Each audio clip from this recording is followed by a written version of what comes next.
دا ویډیو زموږ خاص کر د هغه بیمارانو لپاره ده چاته چې د بواسیرو د اپریشن ویلی شوي وي چېرې د بواسیرو اپریشن وکړي او یا هغه څوک چې هغه بار بار د بواسیرو سره مخ کیږي او انتهایی پازاب شوي دي. ما سره یو ډېر خوږ کشر دلته موجود دی، 40 کاله د هغه عمر دی او په دې 40 کالو کې هغه 4 ځل د بواسیرو لپاره اپریشن کړی دی او نن دغه حالات دا دي چې به انتها ویکنس لکه د هغه وزن تقریبا 41 کیلو راغلی دی او که د هغه د باډي سټرکچر تاسو ګورئ نو هغه دومره کمزوری کړی دی چې انتهایی خراب کړی دی. زه اکثر بار بار دا وایم چې تاسو کوشش وکړئ چې موږ د اپریشن خلاف نه یو، موږ د بیجا اپریشن خلاف یو. هغه څوک چې هغوی ته د اپریشن ویلی شوي وي لږ کوشش دی وکړي خپل طریقه کار دی بدل کړي، یو هومیوپیتھک ډاکټر له دې ورشي، د هغه نه د ټریټمنټ والي انشاءالله امید دی چې د هغې ته به د اپریشن ضرورت بالکل نه راځي او نه به چې دنه تاسو بیجا اپریشنونه کوئ. یو کس وایي زه اپریشن یې راته وکړلو روغ شومه، دا هم غټه خبره ده. دلته په دې معاشره کې داسې ډېر خلک شته دي چې یوازې د بواسیر نه د ګردو بیماران نن دا د ما وکتل یو ګردو وختي بیمار راغلی و تقریبا وزل هغه ته اپریشن شوی دی، لیزر یې پکې شوي دي او بیا هم دغه په ګرده کې کاڼي شوي دي. نو مهرباني دا وکړئ په ځان باندې دا ظلم مه کوئ. کوشش وکړئ چې تاسو یو تکړه هومیوپیتھک ډاکټر په خپل علاقه کې وګورئ، د هغه نه د سره ټریټمنټ والئ. که دغه ټریټمنټ یو کال نه 2 کاله هم وي بیجا اپریشن نه به هم بچ شئ، د وجود د کمزورتیا نه هم بچ شئ، د چړو چاقوانو نه هم بچ شئ او د نور نقصاناتو نه هم بچ شئ. دا وجود دومره خراب شوی چې وختي ورته زه ګورم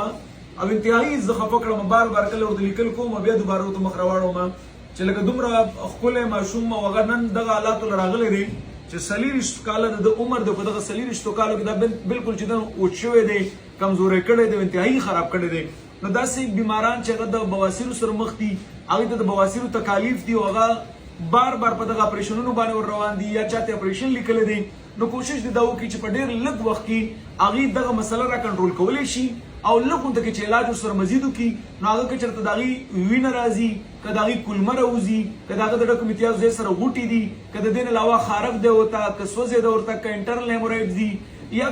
وټ ایور که هغه ته څه مسله را روانه ده هغوی ته دا لګېږي چې ما ته چا ویلي دي چېرته تا ته بواسیر دي، نو کوشش وکړئ چې تاسو دې ټریټمنټ وکړئ نو ډېره زیاته بهتره به وي. اوس چې دا څومره پورې زه دا ډایګنوز کوم لګیا یم نو په ډایګنوزنګ کې دلته که چېرې دته بواسیر دي خو دا ورسره چې د السریټیو کولایټس بیمار شوی دی چې به انتهایی کمزوری کړی دی. نو زما ته دغه پیغام دی چې تاسو ټول عمر ډاکټران بدل کړي دي، زیات تر داسې خلک شته دي چې اوس هم یو ځای بل ځای کې ډاکټر وګوري هغې پسې ورمنډې وهي. تاسو خو هم د دغه ډاکټرانو نه علاج کړی دی، ګرځېدلي یې همدغه دوايانې ورته لیکلي دي، څوک درته همدغه فارموله کله په یو ډبي کې درکوي کله درته په بل ډبي کې درکوي. نو مهرباني وکړئ اپریشنونه هم لږ ځان وساتئ، په ځان نور ظلم مه کوئ. خپل ما خو ته بار بار مخکې ویډیوز کې ویلي دي چې موږ له بالکل مه راځئ، خپله علاقه کې یو تکړه هومیوپیتھک ډاکټر وګورئ،